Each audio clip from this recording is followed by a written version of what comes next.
Padukas have been worshipped by 18 Pitadipatis so far. And 41 days he has done parikrama of Ayodhya Mandir. With this Ayodhya.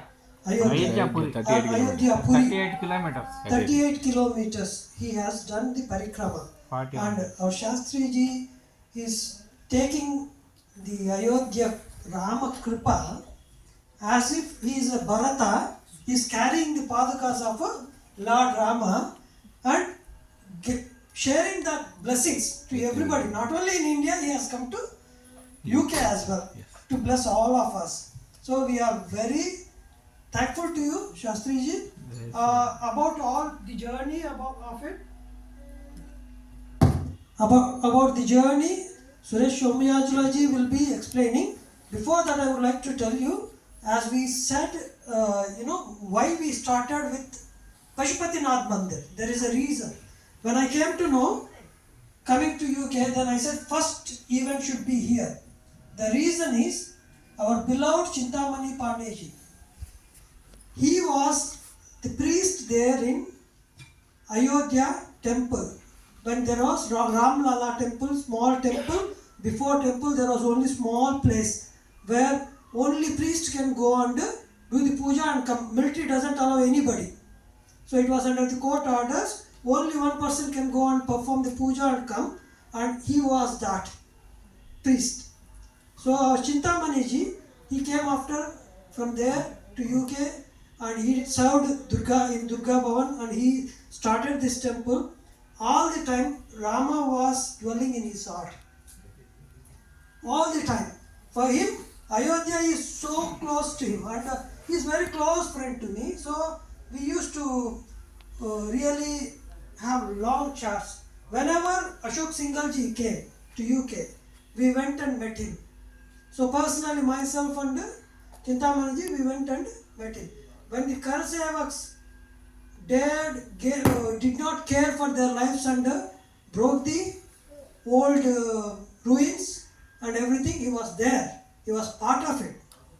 He was very much there and he did take part in it and he served Ram Lala for long. And so we had such a wonderful soul along with us and that is a blessing. So the moment I came to know, I said, no, this will start from here.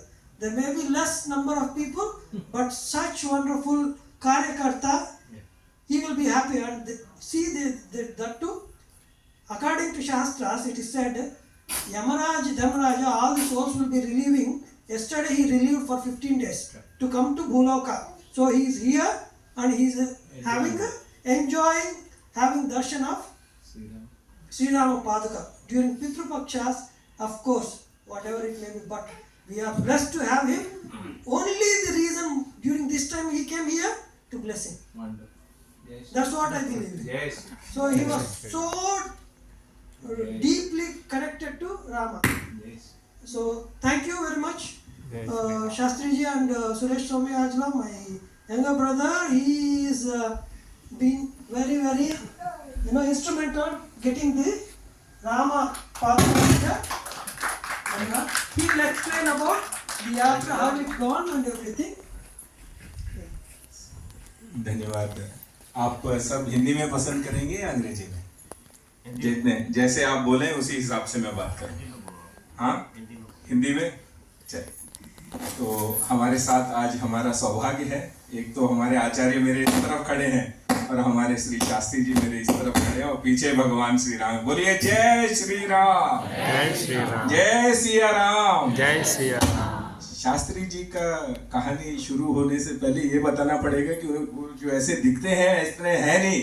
कद में बहुत छोटे हैं और वो हनुमान जी से भी बड़े हैं. क्योंकि जो शिलान्यास हुआ था, जो बता रहे थे अभी प्रवीण जी, जो शिलान्यास जब हुआ सन 2020 में अगस्त 5 तारीख को, जो वहाँ पे जो सबसे पहले हमारे जो मोदी जी ने जो वहाँ पे एक शिलान्यास में एक जो सिल्वर का जो एक पादुका रखा था,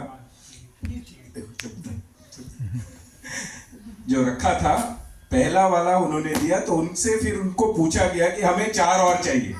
तो जहां वो 5 ईंटें जो हैं वो शास्त्री जी ने ये थे, जो वहां पे शिलान्यास में पांचों के पांचों जो हैं 2.5 किलो के एक एक वजन पूरा सिल्वर में जो बना के शास्त्री जी ने वहां पे दिया, वो मोदी जी ने वहां पे उधर, तो वहां से शुरू हुआ। शुरू होने के बाद फिर उन्होंने जो है एक प्रतिज्ञा ली कि मुझे और कुछ करना है अयोध्या के लिए। तो तब उनके मन में ये विचार आया, जो पीछे आप पादुका देख रहे हैं 4 किलो का वजन वाला है, इसी वजह से अगर आप उठा के देखेंगे तो काफी बहुत ही वजन है उसमें एक एक, और उसके ऊपर जो है सभी जो है रत्न जड़े हुए हैं। और ये जो है उन्होंने 41 दिन अयोध्या 38 किलोमीटर पूरी परिक्रमा की, सरयू में रोज सुबह स्नान करते थे ठंड में, और उनके साथ 2 जो है बीएचपी के लोग भी साथ में थे, और साथ में वो तीनों लोग हर दिन 41 दिन उन्होंने, फिर उनको जो है अयोध्या में मंदिर में बैठे थे, वो अयोध्या में मंदिर में बैठे हुए हैं, ये पादुका उनके पास है, हनुमान जी के दर्शन हुए उनको। जय श्री राम, जय श्री राम। तो ये है इसका। और उसके बाद फिर उन्होंने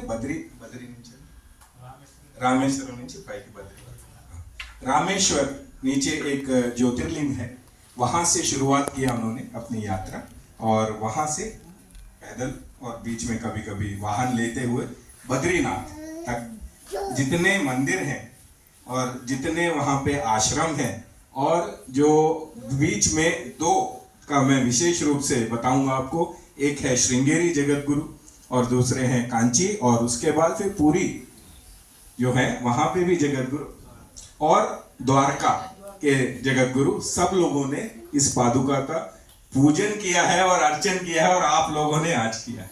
तो ये है इस पादुका की महानता। और भी अगर कुछ भी आपको पता करना है तो हमारे पास चित्र हैं, जो आप आके वहां पे शास्त्री जी के पास वहां बैठेंगे, वो आप आके चित्र देख सकते हैं, कौन कोई किस किस ने यहाँ पे किया है, और आपका कुछ भी जो योगदान जाएगा। अभी शास्त्री जी का अगला कार्यक्रम है कि वो 25 तारीख को वापस भारत जाने के बाद एक आंध्र प्रदेश से हैं वो पीछे साउथ में, और वहां से शुरू करके पहले वहां पे एक बहुत पुराना 600 साल पुराना राम का मंदिर है भद्राचलम में। सो वहां पे गोदावरी के तट पे मंदिर, वहां जाएंगे, और वहां से पैदल चलते हुए 3 महीने बाद 15 तारीख जनवरी को वहां पे योगी, सब लोग आजकल तो नाम सब जानते हैं, जो हमारे उत्तर प्रदेश के चीफ मिनिस्टर हैं, उनको वो पादुका समर्पण करेंगे। फिर गवर्नमेंट ऑफ इंडिया डिसीजन लेगा कि कब वो पादुका का प्रतिष्ठा होगा। और भी अगर कुछ भी आप जानकारी चाहते हैं मुझसे या इनसे पूछ सकते हैं, या अपने प्रवीण जी हैं यहाँ पे, कुछ भी आपको और जानकारी चाहिए तो बोलिए जय श्री राम, जय श्री राम। तो अभी just we have completed the Abhishek and Pujan of Sri Ram.